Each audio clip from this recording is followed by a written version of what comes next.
everybody, welcome to BilisummaaShow right here on YouTube.com. Why is it that only Amhara elites denounce Ethiopia's ethnic federalism? That's the title of the article. I'm sure you want to read it, share it with your friends. Give you the link below here. You could go read it and share it with your friends.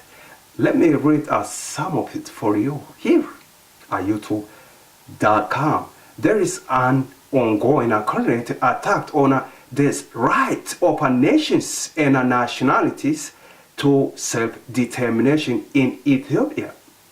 This campaign is led exclusively by Amhara elites with the aim of creating delusions among the general public. Thank you for watching BilisummaaShow right here on YouTube.com. Bye-bye.